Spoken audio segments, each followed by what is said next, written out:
É hora de colocar sua imaginação para funcionar. Neville Goddard.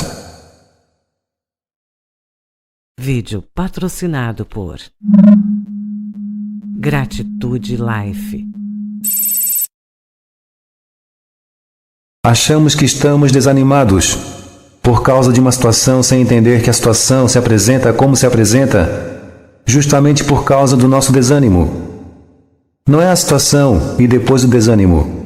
É o desânimo e depois a situação. Entendem? Nossos estados de ânimo ou desânimo são atividades imaginárias das quais toda a criação tem origem. De novo, nossos estados de ânimo ou desânimo são atividades imaginárias das quais toda a criação tem origem. Entendendo isso, você vai entender que a equação não é ter para ser, mas sim ser para ter. Algo bom nos acontece e ficamos felizes. Mas o inverso também é verdadeiro. Podemos provocar nossa felicidade antes mesmo do evento desejado e assim atrair a sua realização. Não é só o ambiente que pode provocar sua felicidade. Se fosse assim, não teríamos tanta gente deprimida vivendo em mansões e cercadas de todas as facilidades que você acha que deve ter para ser feliz. A senhora Beatriz, da história que vou contar a seguir, trabalhou no processo de sentir seu desejo como algo já realizado. Ela lembra que a maioria de nós adora contos de fadas, mas acha que é coisa para criança. E Beatriz se pergunta, será mesmo que contos de fadas são mesmo só para crianças? E ela levanta essa questão porque viveu algo parecido com um conto de fadas, por acreditar que histórias assim podem de fato acontecer. E ela acredita nisso ainda nessa sua idade atual, quando já deixou de ser criança há muito tempo em termos de idade. Para ela, e para mim também, claro, a imaginação cria a realidade. E se para a imaginação não há limites, então para a realidade não deve haver limites também. Seu conto de fadas começa quando ela estava desempregada e sem nenhum parente a quem pudesse pedir ajuda. Para encontrar um trabalho decente, precisava de um carro bom, já que o seu estava prestes a se despedaçar. O aluguel estava atrasado, suas roupas estavam velhas e ela se sentia pouco confortável nessa situação de procurar um emprego aos 55 anos. Havia pouco dinheiro em sua poupança. Nenhum parente, nenhum amigo a quem pudesse pedir algum dinheiro emprestado. Beatriz já estava há quase um ano participando das minhas palestras e então decidiu colocar sua imaginação para funcionar. Ela precisava de muitas coisas e nem sabia por onde começar. Então começou imaginando que algo maravilhoso estava acontecendo com ela, não no dia seguinte ou na próxima semana, mas naquele exato momento. E ela repetia sem parar, que coisa boa, que coisa maravilhosa. E adormecia assim, repetindo essas palavras e evocando esse sentimento de desejo cumprido. E foi assim por 2 meses. Até que no começo de outubro, ela se encontrou com um amigo que não via há muito tempo, e este lhe contou que estava de viagem marcada para Nova York. Ele já tinha morado lá, e os dois conversaram sobre a cidade e logo depois se despediram. E Beatriz esqueceu completamente esse encontro. Até que meses mais tarde, esse mesmo amigo de Beatriz lhe chamou em seu apartamento e lhe entregou um cheque de $2.500. Depois do susto de ver seu nome no cheque, o amigo lhe contou o porquê daquela doação. O cheque foi enviado para ela por um amigo em comum entre eles, o qual ela não via há mais de 25 anos. E em todos esses anos, esse amigo tinha acumulado uma imensa fortuna.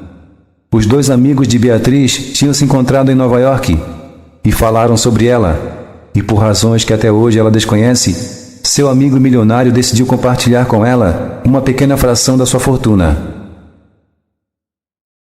E pelos anos seguintes, ela tem recebido cheques generosos do mesmo amigo milionário, com valores que cobrem não apenas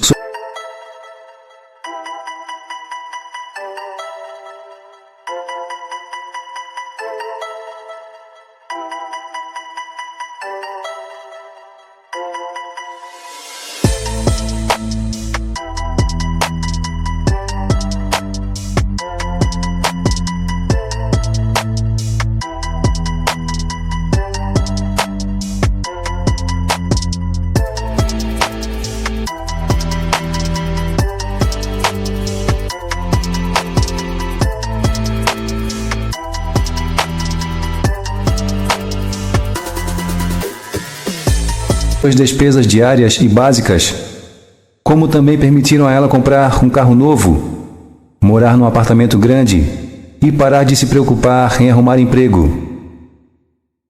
E no mês passado recebeu uns papéis para assinar que garantiriam a ela receber legalmente essa ajuda substancial enquanto vivesse. Uma outra história que quero lhes contar é sobre a senhora Joana. E aconteceu há um ano atrás, quando ela saiu de Los Angeles para visitar sua filha em São Francisco. Joana esperava vê-la sorridente e feliz, como sempre tinha sido. Mas ao invés disso encontrou sua filha em um estado de profunda depressão. Sem saber a causa de sua depressão, não lhe perguntou nada até que ela mesma lhe dissesse que estava enfrentando um grande problema financeiro e que precisava de $3.000 o mais rápido possível. Joana não se considerava uma mulher pobre, mas também não poderia dispor assim de imediato dessa quantia. E conhecendo sua filha como conhecia, sabia que ela não aceitaria sua ajuda. Joana se ofereceu a pedir um empréstimo para sua filha no banco em seu nome, mas a filha negou e disse à mãe que resolvesse à sua maneira, e a sua maneira queria dizer com o poder da Assunção, porque ela já tinha escutado a mãe falar de minhas palestras e viu, naquela situação, uma excelente oportunidade para colocar à prova o que a mãe tinha aprendido e já usado com sucesso algumas vezes. Joana aceitou o desafio, mas pediu a participação da filha, e as duas se puseram a imaginar uma situação em que o dinheiro chegava até elas, vindo de todas as partes, e era como se estivessem cercadas por um mar de dinheiro. E sentiram a alegria de estarem no meio dessa abundância, sem se preocupar em como ou quando isso chegaria até elas. Isso despertou o ânimo em ambas, e esse novo estado foi o que provocou as novas condições.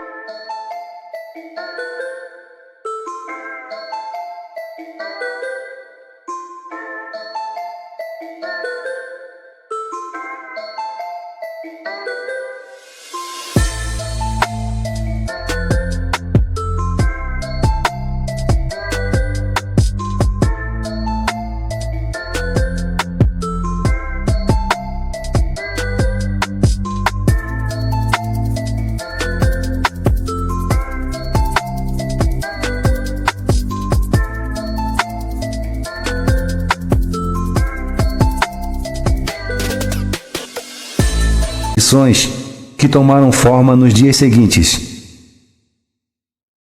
Joana voltou a Los Angeles e lá recebeu o chamado de sua mãe, uma senhora encantadora no alto de seus 91 anos, que queria vê-la.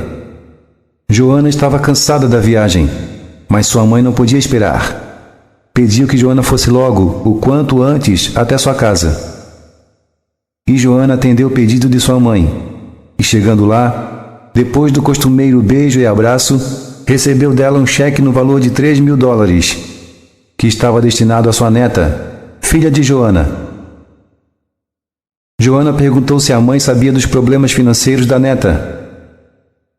E ela disse que não, que simplesmente tinha decidido fazer aquela doação aos que amava, ainda em vida, e não depois de morrer, na forma de herança. Será que ela teria tido essa inspiração, mesmo sem Joana e a filha terem assumido um novo estado de ânimo dias antes? O que você responder pode pôr ou tirar esse mesmo poder da sua vida. As oportunidades são ilimitadas para todo aquele que souber usar sua imaginação e colocá-la para trabalhar a favor de si mesmo e daqueles que ama. De novo, as oportunidades são ilimitadas para todo aquele que souber usar sua imaginação e colocá-la para trabalhar a favor de si mesmo e daqueles que ama. Controlando nossos estados de ânimo, nos tornamos profetas da nossa própria vida, sabendo com antecedência que o que está por vir combina com o modo como nos sentimos constantemente. A próxima e última história de hoje é da senhora Ana.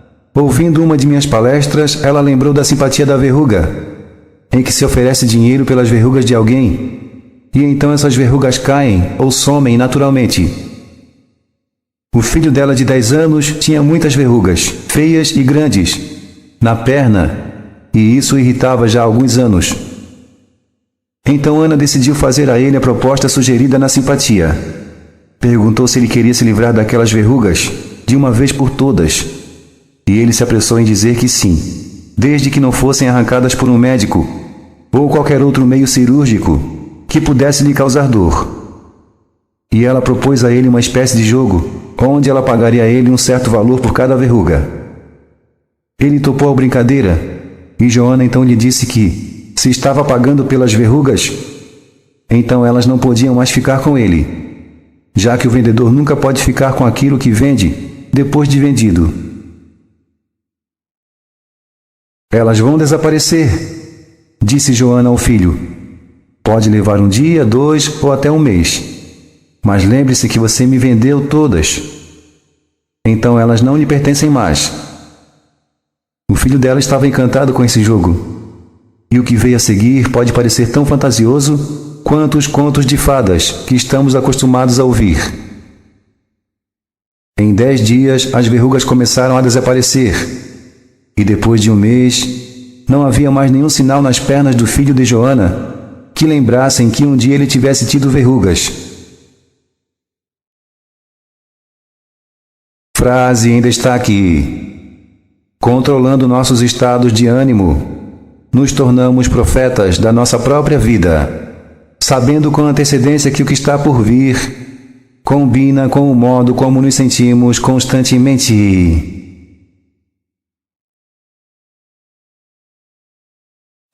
Locução: Anderson Motreanjo.